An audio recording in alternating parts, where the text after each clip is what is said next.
திருச்சிற்றம்பலம். திருமூலர் ஐயா திருவடிகள் போற்றி போற்றி, குருவடியும் திருவடியும் வணங்கிந்த பதிவை ஆரம்பிக்கலாம். நண்பர்களே, பொதுவாக இந்த பதிவை எத்தனை பேர் பார்க்க போகிறோம் கேட்க போகிறோம் அப்படிங்கிறது தெரியல. இறைவன் கருணை இருப்பின் இதை பற்றி நீங்களும் சிந்தித்து பாருங்கள் அப்படிங்கிறது தான் அடியேனுடைய வேண்டுகோள். சைவ சித்தாந்தம், சிவ வழிபாடு, சிவபெருமான், சிவம், இந்த மாதிரி எதை நீங்கள் முன்னிலைப்படுத்தி எடுத்துக்கிட்டாலும் இது எல்லாம் ஒரு புள்ளியில் இணைந்திருக்கும். சிருஷ்டிகர்த்தா அப்படின்னு சொல்லக்கூடிய இந்த மிகப்பெரிய விஷயம், அது மிகப்பெரியன்ற வார்த்தையை கூட அவ்விடத்தில் பயன்படுத்தலாகாது. ஏன்னா அதை வார்த்தைகளால் நம்மால் வர்ணிக்க முடியாத ஒரு ஆற்றல் அப்படின்னா அந்த சிவத்தினை குறிப்பிட்டு சொல்லுவார்கள். இந்த வழிபாடு அப்படிங்கிறது பல விதத்தில் பலரால் எதிர்க்கப்பட்டு பலரால் தூற்றப்பட்டு இன்னும் நிறைய விஷயங்களில் அடிபட்டு ஒருவன் பக்தி செலுத்தி கொண்டிருப்பான். சிவ வழிபாடு செய்கிற எல்லாத்துக்குமே தெரியும், அவ்வளவு எளிதில் நம்மால் சிவ வழிபாட்டிற்குள் இந்த சிறத்தன்மையுடன் இருந்துவிட முடியாத ஆரம்ப காலகட்டத்திலே. வீட்டிலே தொடங்குகின்ற எதிர்ப்பு, குடும்பத்திலே தோன்றுகின்ற எதிர்ப்பு, சமுதாயத்திலே எதிர்கொள்ளக்கூடிய எதிர்ப்பு, இந்த மாதிரி நிறைய இருக்கும். எதிர்ப்பு அப்படின்னா வழிபடாதேன்னு நேராக சொல்ல மாட்டாங்க, மறைமுகமாக கேட்கறது. எல்லோருமே எதிர்கொண்டு இருப்போம் அப்படின்ட்டு தோன்றும். என்னடா இப்போவே வா அப்படின்னு குடும்பத்தில் ஒரு வார்த்தை வந்திருக்கும். அப்படியே கொஞ்சம் விஸ்தரித்து போனோம்னா, என்ன இப்பயே பட்டையடிச்சாச்சு, ருத்ராட்ச கொட்டை போட்டாச்சு, என்ன சாமியாராக போகலாம் அப்படின்ட்டு இருக்கியா அப்படிங்கிற ஒரு விதமான எண்ணத்தை அவர்கள் ஒரு கேள்வியாக எழுப்புவார்கள். சமுதாயமும் எவ்வளவோ நாகரீகம் முன்னேறிடுச்சு, உன்னை மாதிரி வயசில் இருக்க பசங்க பொண்ணுங்கள்லாம் எப்படி இருக்காங்கன்னு பாரு, நீ என்ன இப்படி இருக்க அப்படிங்கிற அந்த கேள்வியை கேட்டிருப்பாங்க. சிவானுபவம் பெறப்பெற்றவர்கள் எப்பொழுதுமே ஒரு ஆனந்த நிலையில் இருப்பார்கள். அந்த ஆனந்த நிலை அப்படிங்கிறது தனக்குள் இருக்கக்கூடிய இறைவனை உணர்ந்த நிலை. ரொம்ப சாந்த ஸ்வரூபமாக மகிழ்ச்சியாக எப்பொழுதும் அந்த உள்ளத்திலும் சரி முகத்திலும் சரி ஒரு ஆனந்த வெள்ளத்துடனே காணப்படுவார்கள். அப்படிப்பட்டவர்களை பார்க்கும் பொழுதெல்லாம் இந்த உலகம் பல்வேறாக ஏசவும் தூற்றவும் ஆரம்பிக்கும். அதையெல்லாம் கடந்துதான் இந்த சிவ வழிபாட்டிலே ஒரு முதிர்ந்த நிலையை நோக்கி இன்றளவும் பெரிய அடியார் பெருமக்கள் எல்லாம் சென்று கொண்டிருக்கிறார்கள் என்றால் அவர்களிடம் இருப்பது ஒன்றே ஒன்றுதான், அளவு கடந்த அன்பு. அளவு கடந்த அன்பு, சிவபெருமான் மீது வைத்த அன்பு அப்படின்னு சொல்லலாம். இப்போ தெளிவாக ஒரு விஷயத்தை நம்ம உணர்ந்துக்கணும் அப்படின்னா, இன்னைக்கு நிறைய விதங்களில் கருத்து ரீதியான தாக்குதல் அப்படிங்கிறது நடந்து கொண்டு இருக்கும், எல்லா விதத்திலுமே. அதையும் இந்த ஆன்மீகத்தில் அப்படின்னு குறிப்பாக பார்த்தோம் அப்படின்னா நிறைய விவாதங்கள் போய் கொண்டு இருக்கலாம், தர்க்கங்கள் போய் கொண்டு இருக்கலாம். தான் கொண்ட நம்பிக்கை தான் பெரிது என நிலைநாட்டுவதற்காக எந்த எல்லைக்கும் செல்வதற்கும் பலரும் தயாராக இருப்பார்கள். நீங்கள் அதை இணையதளத்தினில் நிறைய சொற்பொழிவுகளில் நீங்கள் கேட்க முடியும். அடியேன் எப்பொழுதுமே ஒரு விஷயத்தில் தெளிவாக இருப்பதுண்டு. அடியார் பெருமக்களும் நம்முடைய குருமார்களும் நமக்கு சொல்லித்தந்தது யாதெனில், எந்த தெய்வ நாமத்தையும் நிந்தித்தல் கூடாது, எந்த தெய்வத்தையும் நிந்தித்தல் கூடாது. பெயர்கள் வேறு, திருநாமங்கள் வேறு, ஆனால் இறைவன் அந்த சிவம்தான் அப்படிங்கிறதுல ரொம்ப உறுதியாக இருங்கிறதான் நம்முடைய குருமார்கள் ஞானாசிரிய பெருமக்கள் நமக்கு அறிவுறுத்தி சொல்லியிருப்பார்கள். அதனால் இந்த சிவ வழிபாட்டில் இருக்கிறவங்க பெரும்பாலும் யாரையும் நிந்தனை செய்வது இல்லை.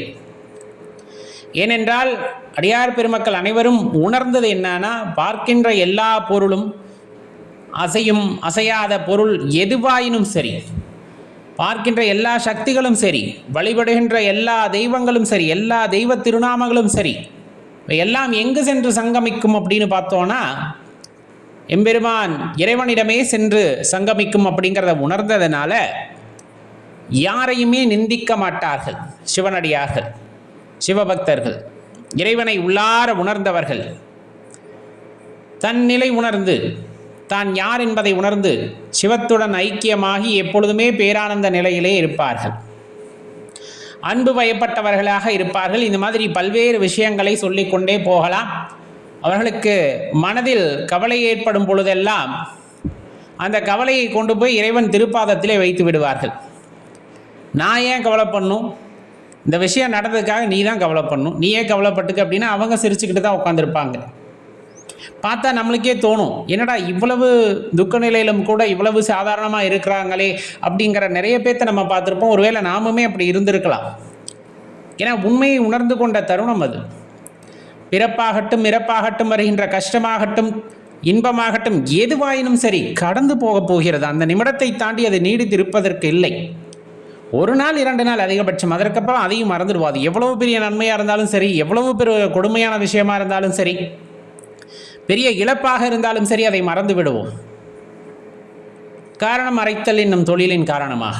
ஏன்னா அடுத்த நாள் நீ வாழணும்ல, உனக்கு கொடுத்த அந்த கால அவகாசம் அப்படிங்கிறது இன்னும் இருக்குது. நீ செய்ய வேண்டிய செயற்கரிய செயல்கள் இன்னும் நிறைய இருக்குது. அப்படிங்கும்போது இறைவன் சில விஷயங்களை அவ்வப்போது மறைத்து விடுகின்றார். நம்ம இழப்பு நிறைய இருக்கும், அப்பப்போ ஞாபகம் வரும், இருந்தாலும் அது தொடர்ந்து மனதிலே இருப்பதில்லை. அதை மறந்து கடந்து விடுவோம். ஏன்னா வாழ்க்கையை நம்ம இன்பமாக வாழணும். அதைத்தான் நம்ம சித்தாந்தம் நம்மளுக்கு சொல்லித்தருது. சந்தோஷமாக வாழுங்க, பார்க்குறதெல்லாம் உண்மை, அப்படியே பார்த்துட்டு கடந்து போயிடுங்க. மாயை அப்படின்னு ஒரு வாதத்திற்கு வைத்தாலுமே கூட காண்பது உண்மையாக போய் இறைவன் உண்மையாகவே கொடுத்திருக்கிறார் என்று உணர்ந்து கொள்ளுங்கள். அதை பார்த்து அனுபவிங்கள், அப்படியே கடந்து போயிருங்க. அது நிலை இல்லாதது, கடந்து போயிடணும்.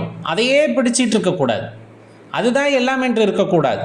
அதை தாண்டி இன்னும் பெரிய விஷயங்கள் உலகத்தில் இருக்கின்றன. நாம் பார்த்த விஷயம் ரொம்ப சின்ன விஷயங்கள், நாம் அனுபவித்த விஷயங்கள் ரொம்ப ரொம்ப சின்ன விஷயங்கள். இன்னும் இறை அனுபவம் கிடைத்தால் அறிந்து கொள்ள வேண்டிய விஷயங்கள் நிறைய ஏராளமாக இருக்கின்றன என்பதை உணர்ந்து அந்த தேடுதலிலே போய் இந்த இயற்கையின் படைப்புகளை ரசிக்கும் பொழுது இறைவன் எவ்வளவு மகத்துவம் வாய்ந்தவர் அப்படிங்கிறது தெரியும்.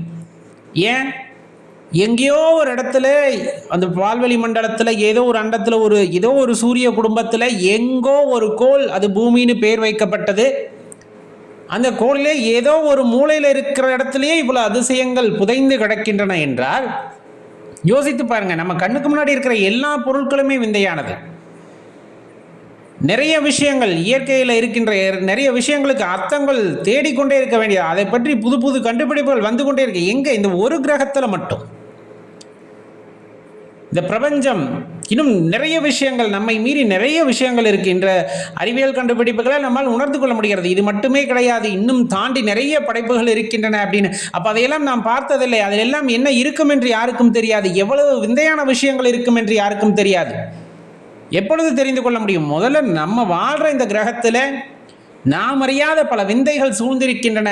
அதை எவ்வாறு உணர்ந்து கொள்ள போகின்றோம் என்று தெரிந்து கொள்ள வேண்டும். நமக்கு எங்கே நேரம் இருக்குது அப்படின்னு பார்த்தோம்னா, பெரும்பாலுமானவர்கள் இந்த கேளிக்கைகளில் தன் மனம் விரும்பியவாறு அதில் ஈடுபட்டு நேரத்தை கழிக்க வேண்டும் என்று நினைக்கிறார்களே தவிர, இந்த இறைவனின் படைப்பிலே இதெல்லாம் அற்புதமானதே, இதெல்லாம் எவ்வாறு நிகழ்ந்திருக்கும் என்று ஒரு வினாடி யோசிப்பதற்கு கூட அவர்களுக்கு நேரம் இல்லாத சூழ்நிலையிலே இந்த இறைவனின் தன்மையை அவர்களால் எவ்வாறு உணர்ந்து கொள்ள முடியும் அப்படிங்கிறது தான் பெரிய கேள்வி.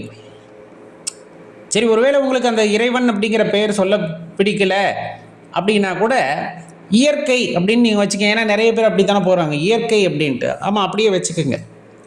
ஒவ்வொருத்தர் ஒவ்வொரு பெயர்கள் அழைத்தாலும் அந்த அளப்பரிய ஆற்றலை நமது சித்தாந்தம் நமக்கு சொல்லித் தருவது சிவம் என்ற பெயரால் சொல்லித் தருகின்றது. அப்படிப்பட்ட அற்புதங்களை தன்னகத்தே உள்ளடக்கி அல்லது நம் கண்ணுக்கு தெரிய வைத்த அந்த பேராற்றலை வழிபடுவது அப்படிங்கிறது எவ்வளவு பெரிய ஆனந்தம், யோசித்து பாருங்களேன். உண்மையாகவே சொல்லப்போனால் சில விஷயங்களை கேட்கும் போது ஒரு மாதிரி மன நெருடலாக இருக்கும். சாமி எந்த சாமியை கும்பிடணும்னு ஜாதகத்தை பார்த்து முடிவு பண்ணுறாங்க. அது தெரியல.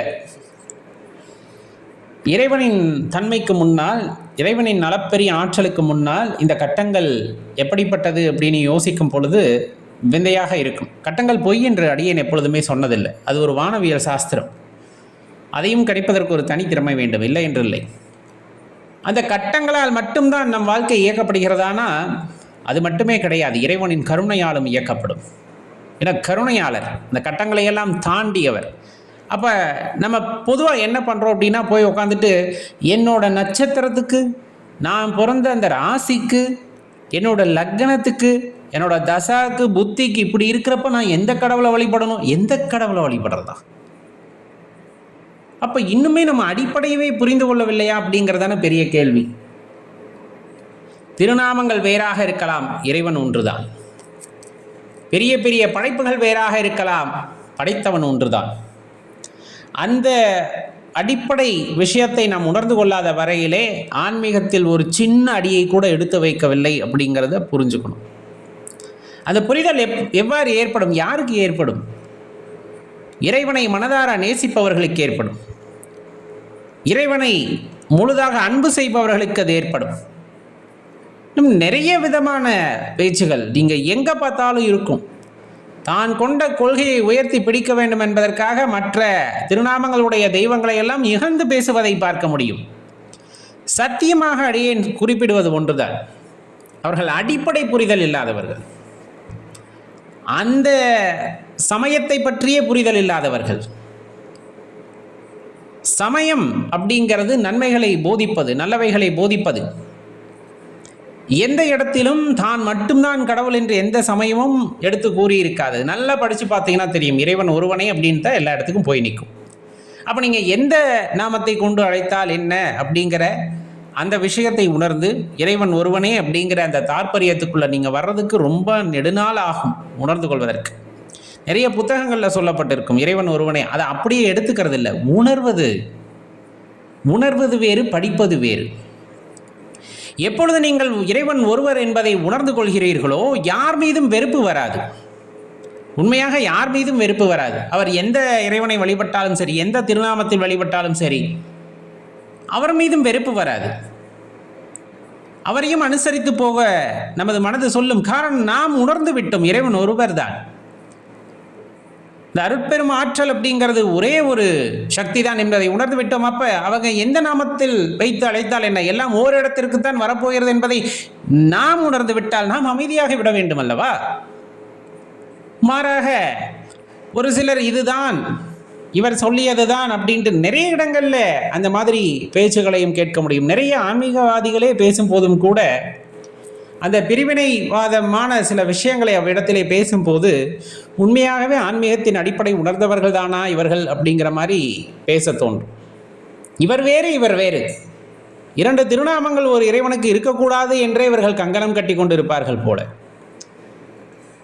ஓர் இறைவனாக கருதுபவருக்கு எத்தனை திருநாமங்கள் இருந்தால் என்ன? உங்களுக்கு பிடித்த திருநாமங்களை சொல்லிக் கொள்ளுங்கள். ஆனால் ஒரு விஷயம், அவர் ஒன்றுதான், அன்பு பயமானவர்.